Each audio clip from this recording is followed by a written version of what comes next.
কর্মকে নিয়ে আসলাম। বাহ অস্থির। বন্ধুরা দেখতে পাচ্ছেন একটা টং ঘরের মতো, এখানে মূলত মাছ ধরে না, মাছ ধরা যদি থাকে আমরা দূর থেকে আইডিয়া করেছি যে সম্ভবত বালি কাটে সেখানকার লোকজন কিনা। আরেকটু দূরে আপনার সাথে কথা বলি। মোহাম্মদ সাবধান, আমাদের নৌকা আছে জয়েন্ট নৌকা, এজন্য মূলত সমস্যাটা হয়েছে। একটু জোরে করেন, ঠিক আছে? মানে এটা খুব সুন্দর লাগতেছে। আসসালামু আলাইকুম। একটু একটু জোরে বলেন। তাই জায়গা মাছ ধরতেছেন, এই টঙ্গর বানাইছেন কতদিন? 15 দিনের উপরে। তা রাত্রে এখানে থাকেন? তা মাছ টাছ কেমন কি পাইতেছেন সেটা একটু বলেন। মোটামুটি হইতাছে 800-900 হইতাছে, মানে প্রতিদিনের ইনকাম। তা মাছ ধরতেছেন কি দিয়ে? জাল দিয়েই? জাল আছে কয় গাছ? 14 গাছ।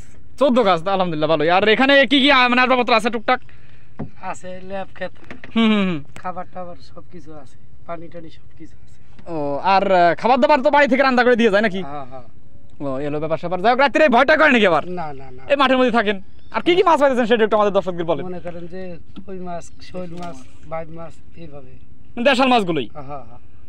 যাই হোক, খুব সুন্দর একটা পরিবেশ। তো বন্ধুরা আপনারা দেখতে পারলেন, এটা হচ্ছে বৃহত্তর ফরিদপুর জেলার বলমারী থানার পরমশুদ্ধ ইউনিয়নের আমাদের যে মাঠ, বিলতামারাজি, এই পাশে আরেক কিছুনি বাজিতপুর, এই পাশে তেলজুরি দুর্গাপুর। যাই হোক, কথা হচ্ছে পুরোপুরি মাঠে পানি এসেছে, অনেকদিন মাঠে পানি আসে না। যাক, আপনাকে অসংখ্য ধন্যবাদ। চলো চলো চলো সামনের দিকে যাই।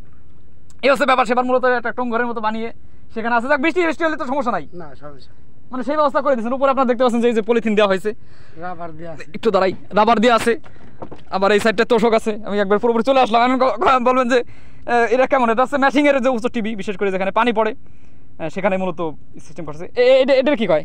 রাবার। রাবার এটা দিলে আর পানি পানি সমস্যা নেই? না না সমস্যা নেই। যাক, এটা হচ্ছে টং ঘরের ব্যাপার স্যাপার। চলো চলো চলো আমরা সামনে যাই।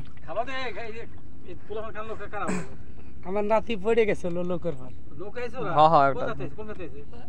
শাক তুলবার আছে। আমার টান দাও। যাক, সব ভালো থাকবেন, সুস্থ থাকবেন। আসলে আপনি বাংলাদেশে কোথা থেকে ভিডিওটি দেখলেন সেটাও কমেন্ট করে অবশ্যই মন্তব্য করে লিখে জানাবেন। সুন্দর পরিবেশ আমরা আছি।